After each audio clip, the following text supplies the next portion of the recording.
Mesdames, Messieurs, bonsoir et merci de suivre le 20h de la télévision du Burkina. À la une de l'actualité ce soir, la période tant redoutée est bien installée avec ses désagréments, la canicule et l'aveu de la Sonabel de ne pouvoir satisfaire la demande en hausse.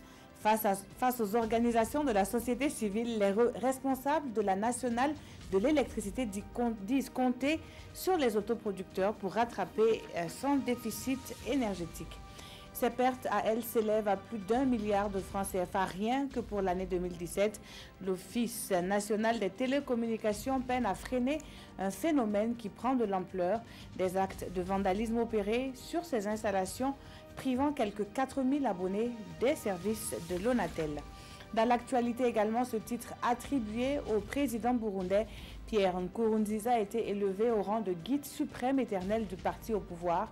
Ainsi en ont décidé les hauts responsables du CNDD-FDD réunis ce week-end dans la région natale du président. Bienvenue à tous. Prenons tout de suite la direction de New Delhi où s'est tenu le premier sommet de l'Alliance solaire internationale. En marge de cette rencontre, le président du Faso s'est entretenu avec le premier ministre indien mais également avec le président ghanéen. La synthèse de ces audiences avec notre envoyé spécial Vincent Kendrebogo. Le Burkina Faso prête à accueillir des investissements indiens dans différents domaines de l'économie. En visite chez le Premier ministre indien Narendra Modi, le président du Faso avait beaucoup de projets sur la table. Le président du Faso a traduit sa satisfaction par rapport à la coopération avec l'Inde et a soumis quelques projets, notamment le projet de chemin de fer entre le Ghana et le Burkina, le projet solaire, puisque nous sommes venus pour lancer l'Alliance solaire internationale. Et nous avons la mission de pouvoir réaliser 2 fois 50 MW et pour cela on veut s'appuyer sur l'Inde. Et nous avons également discuté d'agriculture avec l'Inde. Le même projet de chemin de fer était au menu dans l'entretien du président du Faso avec le président ghanéen. Mais il a aussi été question de relations de bon voisinage. Nous avons parlé de la situation des éleveurs qui sont burkinabés dans la partie nord du Ghana. Il y a beaucoup de conflits avec les populations locales. Et donc on a essayé de regarder comment est-ce que le Ghana peut aider à travers la création des zones pastorales au Ghana.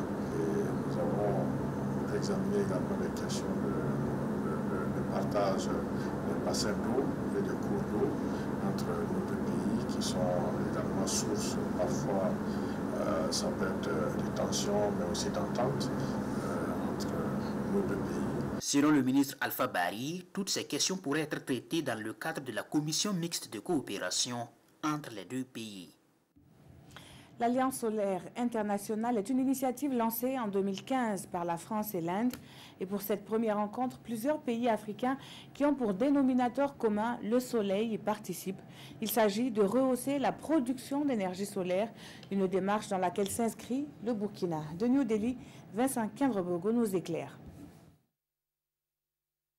C'est une conférence de très haut niveau fondant l'Alliance solaire internationale qui s'est ouverte ce dimanche à New Delhi. Une organisation qui regroupe désormais les 121 pays à fort ensoleillement à l'initiative de l'Inde et de la France.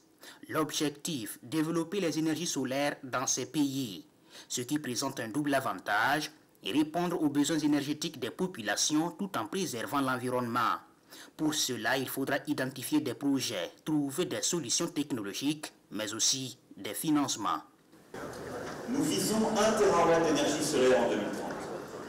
Il faut pour cela 1 000 milliards de dollars de financement. Nous connaissons les obstacles, ils sont financiers, ils sont réglementaires, ils sont capacitaires. Nous devons donc les lever un par un avec méthode. Le président Emmanuel Macron prend en exemple la centrale solaire de Zaktouli à Ouagadougou, la plus grande d'Afrique de l'Ouest réalisée dans un partenariat de son pays avec le Burkina Faso. Du soleil, c'est ce qui manque le moins au Faso. Et le président Roch-Marc Christian Kaboré qui s'est adressé à l'assistance a signifié la volonté de son pays à faire davantage des progrès en matière d'énergie renouvelable. Au regard de l'énorme potentiel de son gisement solaire, mon pays a fait l'option d'une transition vers les énergies vertes et renouvelables en s'appuyant sur la ressource solaire pour opérer des transformations socio-économiques durables. Pour le Burkina Faso, une telle option s'impose dans le contexte national caractérisé par une équation entre l'offre et la demande énergétique et un contexte marqué par des préoccupations environnementales et climatiques qui suscitent en chacun de nous des questionnements sur l'avenir de notre planète. En plus de sa volonté de transition vers des énergies propres, le Burkina Faso entend saisir le cadre de coopération contre l'Alliance solaire internationale pour déployer au profit de ces populations davantage de solutions solaires afin de dynamiser l'agriculture et accroître l'accès à l'eau et développer le secteur de la transformation.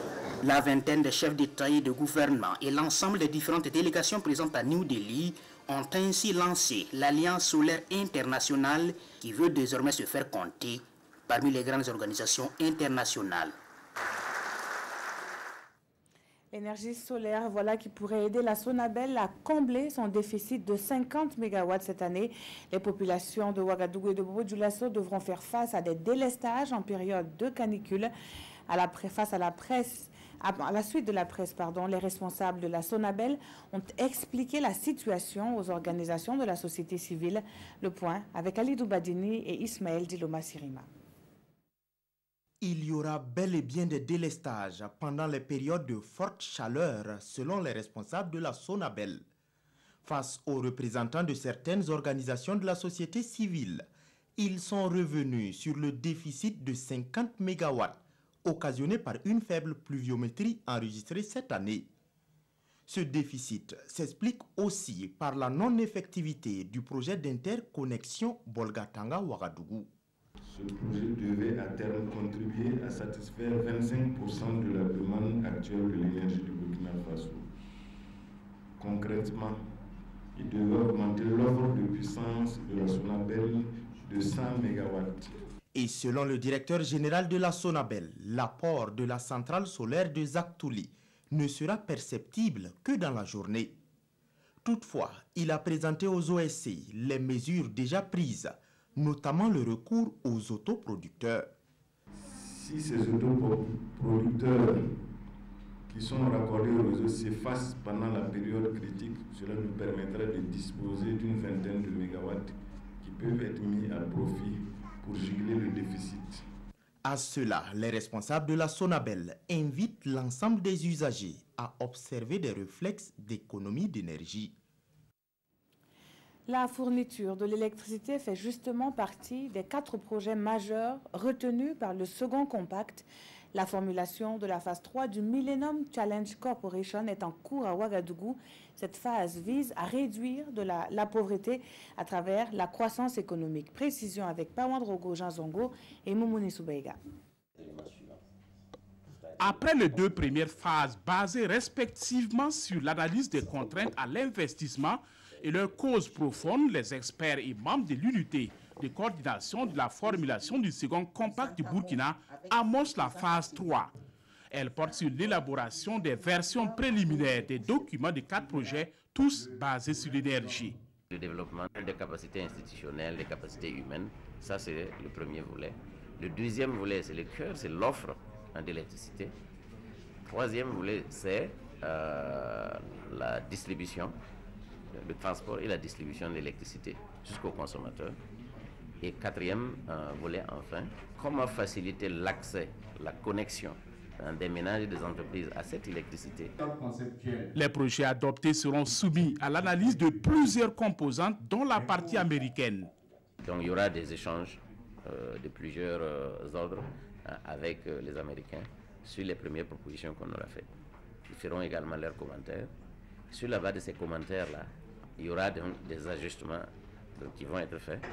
Ensuite, il s'agira également d'élargir le public pour échanger sur le contenu de ces projets-là et voir dans quelle mesure ça répond, oui ou non, aux attentes des uns et des autres.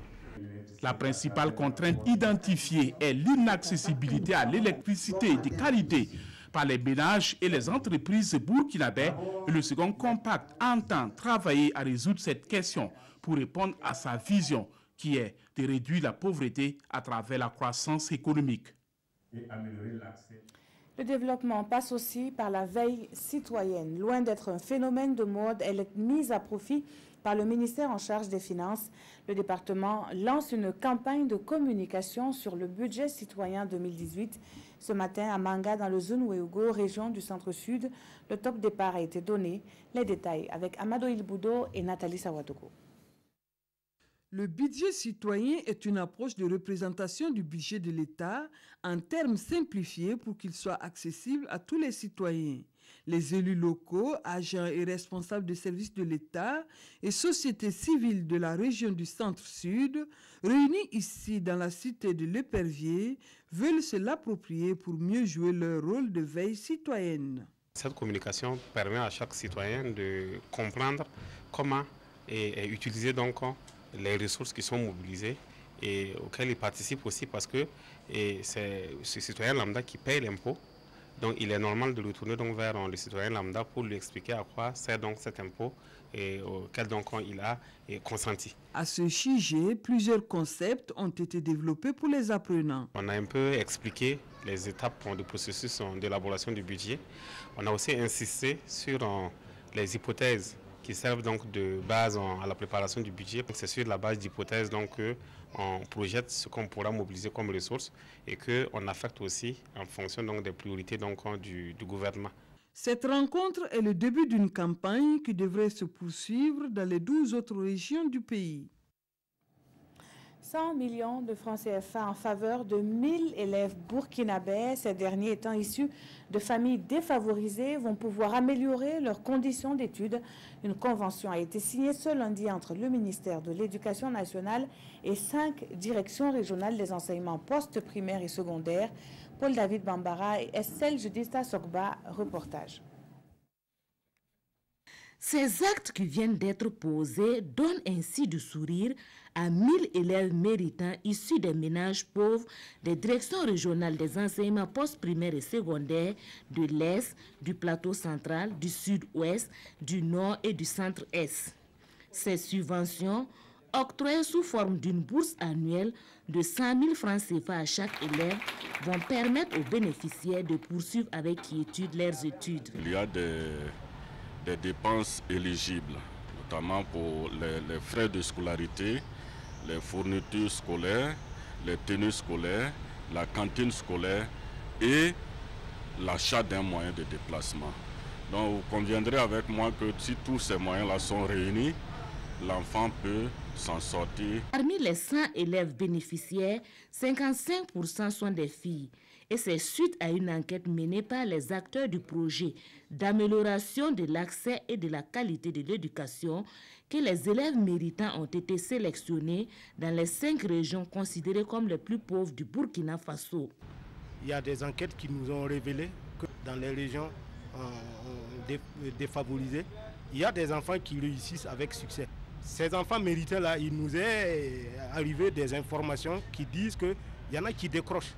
Parce qu'ils arrivent en ville, ils n'ont pas de soutien. Pour le ministre en charge de l'éducation, d'autres gestes restent à venir. Dans le cadre des engagements du chef de l'État, il est prévu et très bientôt vous serez aussi invité donc à la cérémonie de remise de bourse à un peu plus de 8000 élèves du Burkina Faso qui ont aussi été sélectionnés dans le cadre du budget de l'État pour un montant d'un peu plus d'1,5 milliard de francs CFA.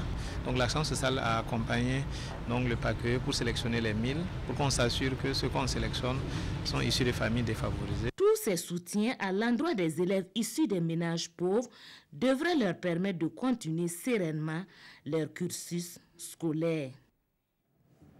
C'est parti depuis ce matin pour 6 jours d'audience à Kaya, dans le centre-nord. Ces assises de la chambre criminelle sont publiques et se penchent sur des crimes commis à Dori, Kaya et Zignari. Quelle est la nature de ces crimes et surtout, quelles sont les peines encourues par les présumés auteurs? Élément de réponse avec Urbain, Benito Somé et Draman Guéné. À l'ouverture de l'audience, il y a 25 dossiers sur la table. 25 affaires qui seront jugées par la chambre criminelle de la cour d'appel de Ouagadougou, délocalisée ici à Kaya. Durant 6 jours donc, cette chambre va examiner des cas de crimes commis à Dori, Kaya et Ziniare. Assassinat, meurtre, coup mortel. D'ailleurs, la plupart des dossiers qui vont passer là, c'est essentiellement ces dossiers-là. Vous avez quelques dossiers de viol aggravé, un dossier de détournement de deniers publics, et puis bon, voilà, c'est essentiellement ça. Les audiences sont publiques, tout citoyen qui le désire peut y assister. En matière criminelle comme celle-là, les peines sont lourdes. Les peines criminelles, ce sont des peines qui dépassent 5 ans et qui vont jusqu'à la peine de mort. Vous savez que l'assassinat peut être puni de la peine de mort. Mais c'est comme je vous l'ai dit, nous sommes dans un processus, en tout cas, de faire enlever la peine de mort dans notre arsenal. C'est la toute première session du trimestre dans le ressort territorial de la Cour d'appel de Ouagadougou. Les 2e et 3e seront à Waïouia et à Ouagadougou. Eux ne pourront plus échapper à la législation pénale burkinabé. Les auteurs d'actes criminels auront en face des textes de loi en lien avec leur forfait. Des réflexions se mènent en ce moment même à Ouagadougou et sont menées par un comité pluridisciplinaire. Un avant-projet de loi est attendu dans les jours à venir. Nongba Kouda et Maxime Zongo. Depuis 2004, notre pays, le Burkina, dispose d'un code pénal qui réprime les infractions en matière informatique. Seulement, avec l'évolution rapide d'éthique, ces dispositions se sont montrées très insuffisantes en termes de répression des abus et autres violations des droits fondamentaux. Autant il est important d'avoir un arsenal juridique propice au développement de l'économie numérique, autant il est important de renforcer notre code pénal, de le mettre en harmonie avec les conventions internationales, avec les réglementations en vigueur dans d'autres pays, pour déjà dissuader les éventuels cybercriminels et aussi arriver à punir sévèrement en cas d'infraction commise. Comment adapter donc notre législation pénale aux nouvelles menaces de la cybercriminalité? C'est autour de cette problématique que des experts nationaux et internationaux vont réfléchir.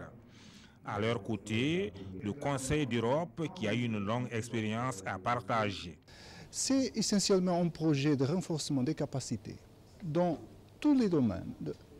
C'est dans le domaine judiciaire, dans le domaine de la police, mais aussi dans le domaine de l'engagement des décideurs. L'efficacité de la lutte nécessitant une coopération étroite entre les États, cet avant-projet de loi en discussion permettra l'harmonisation des législations. L'objectif étant de satisfaire non seulement aux droits nationaux, mais aussi internationaux. Rendons-nous à présent à Karangasso-Sambla, localité située à une 50aine de kilomètres de Bobo-Dioulasso. Les activités dans cette commune rurale sont au ralenti et pour cause un manque de collaboration entre le maire et ses adjoints. Pour renouer le dialogue, un comité de médiation a été mis en place avec cette particularité d'être composé des fils et filles de la localité.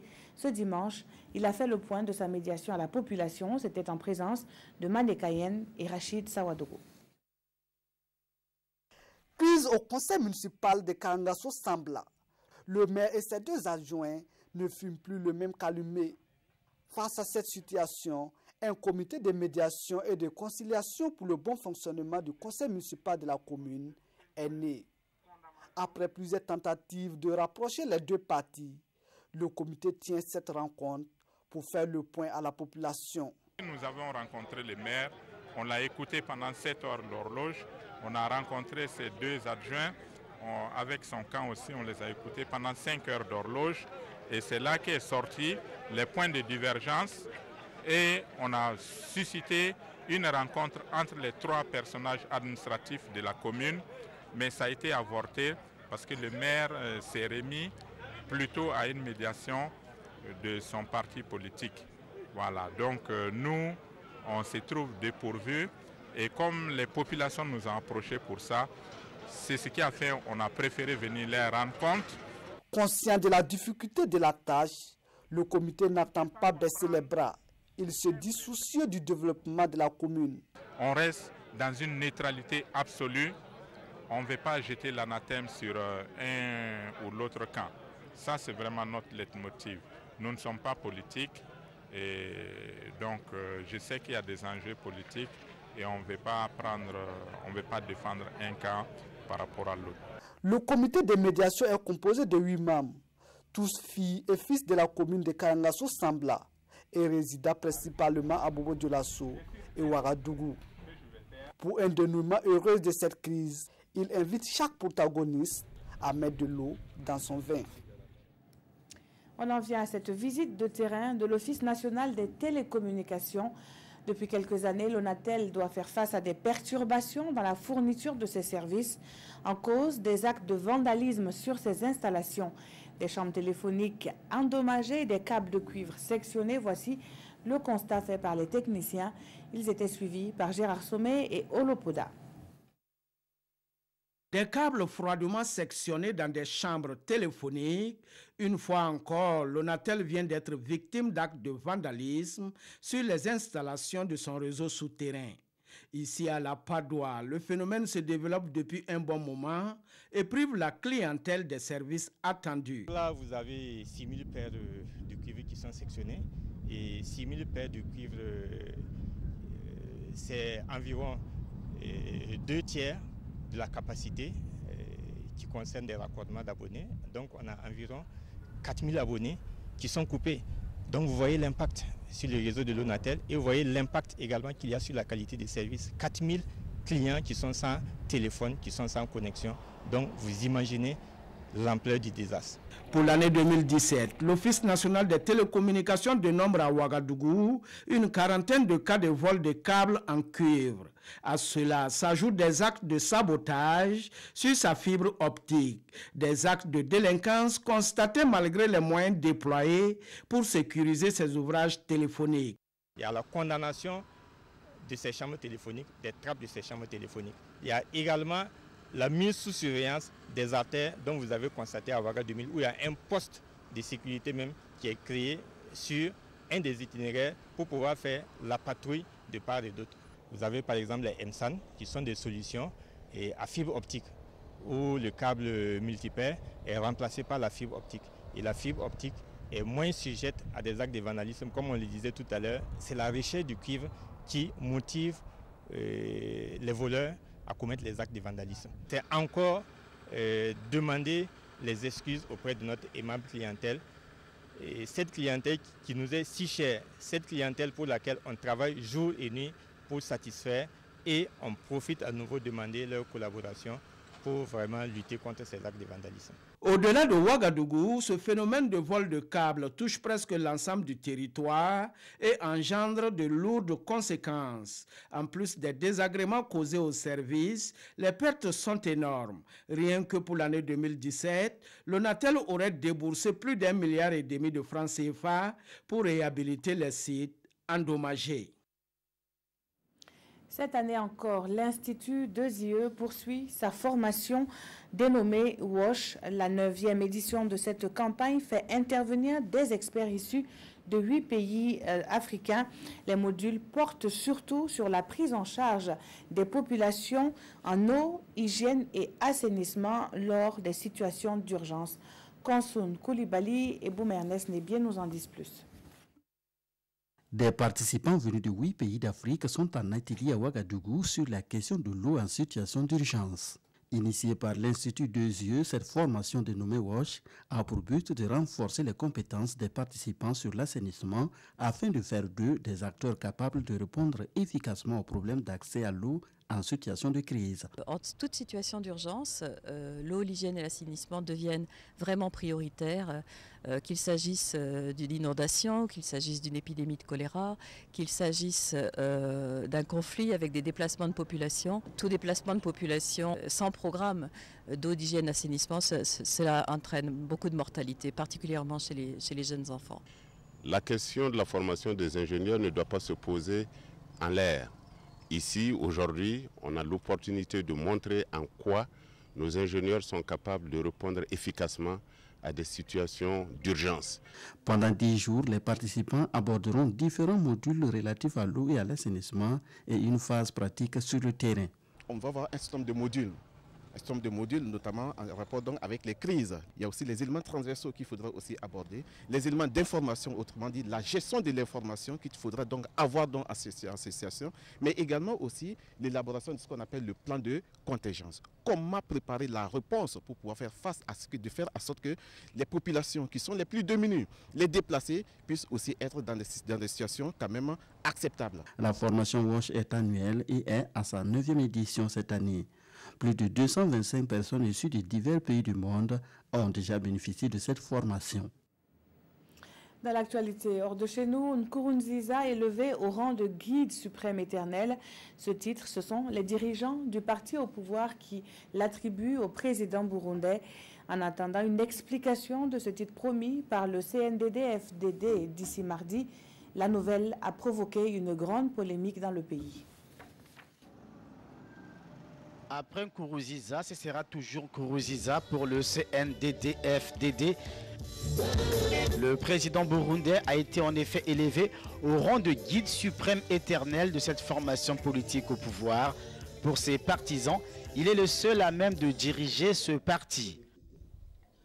Personne ne peut se comparer à son excellence, le président Pierre Nkurunziza, au sein du CNDD-FDD, a fait savoir le numéro 2 de cette formation.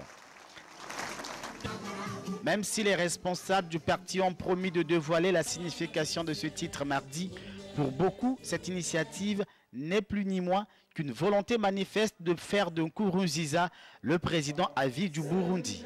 Le pays se dirige d'ailleurs vers un référendum constitutionnel prévu en mai. Ce vote pourrait permettre à l'homme fort de Bujumbura de rester au pouvoir jusqu'en 2034 s'il le souhaite. Âgé de 54 ans, Nkurunziza est au pouvoir depuis 2005. Le nouveau président de la Cour pénale internationale est de nationalité nigériane. Le juge Chile Oboe Osuji remplace la juge argentine suite à une élection qui a eu lieu hier dimanche 11 mars. La présidence de la CPI est l'instance qui définit les orientations stratégiques de la Cour, une mission que le nouveau juge entend remplir avec l'aide de ses pairs. Le juge Chilebo Osuji est le nouveau président de la CPI. Le Nigérien a été choisi dimanche par ses pairs pour diriger durant 3 ans la présidence de cette entité internationale. Il aura à ses côtés le juge Robert Fremer de la République tchèque comme premier vice-président et le français Marc Perrin de Brinchambault comme second vice-président. Chilebo Osuji remplace à ce poste l'Argentine Silvia Fernandez de Gourandi. Cette dernière présidait l'institution depuis mars 2015. Une prise de fonction avec effet immédiat qui a ravi cet ancien juge de la Cour. Sur le site de la CPI, il s'est dit honoré de la confiance qui lui a été témoignée et s'engage avec grand enthousiasme à collaborer avec l'Assemblée des États parties, la société civile et la communauté internationale dans son ensemble afin de consolider et renforcer le système du statut de Rome. De plus, il aura obligation de définir les orientations stratégiques de la Cour pénale internationale et de superviser les activités du greffe avec une exception faite au bureau du procureur. La Cour pénale internationale compte 18 juges nationaux des États parties au statut de Rome et le juge nigérian a été élu à la Cour en décembre 2011. Il avait présidé le procès contre le vice-président kenyan William Ruto et Joshua Rapsang en septembre 2013. Les parutions de ce lundi 12 mars reviennent sur les délestages qui ont démarré dans les villes de Ouagadougou et de Bobo-Dioulasso, le séjour indien du président du Faso ainsi que la succession de Ouattara en Côte d'Ivoire sont aussi analysés dans les quotidiens lus par Touobom Evelyne Dabiré. Déficit énergétique durant la période de pointe 2018, Ouagadougou et Bobo-Dioulasso seront encore dans le noir, écrit Sidoya.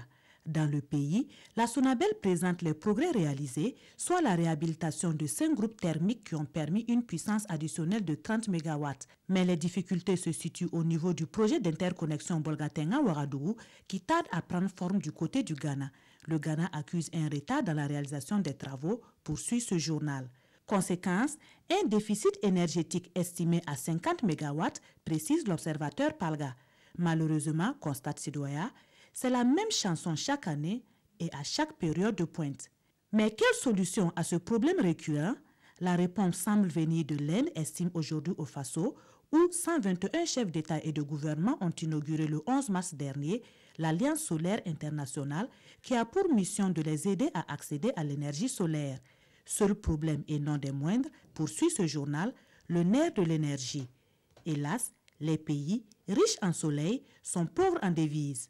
Néanmoins, l'Alliance s'avère une piste sérieuse, surtout pour le Burkina, conclut aujourd'hui au Faso, qui trouve ce pari prometteur. Autre actualité, celle politique en Côte d'Ivoire. Il y a comme de l'eau dans le gaz, écrit l'observateur Palga, à propos du projet de formation du Parti unifié PDCI et RDR. Cela faisait des gazouillements depuis un certain temps, mais ces gazouillements ont mué en un coup de tonnerre ce week-end, informe l'observateur Palga. Et pour cause, explique le pays, le PDCI refuse catégoriquement l'idée d'un parti unifié avec le RDR avant 2020, ou, plus clairement, si parti unifié il doit y avoir, ce serait après l'alternance, lance le porte-parole du PDCI. D'ailleurs, Alassane Ouattara n'étant plus candidat à sa propre succession, Henri Konan Bédié voudrait sortir de sa demi-retraite pour hériter de la présidence du RHDP et pourquoi pas de celle de la Côte d'Ivoire, analyse l'observateur Palga. En tout cas, conclut ce journal, on y sent comme un parfum de querelle pour succéder à Alassane Ouattara. Merci d'avoir suivi ce journal qui s'achève. Très bonne suite de programmes sur la télévision du Burkina.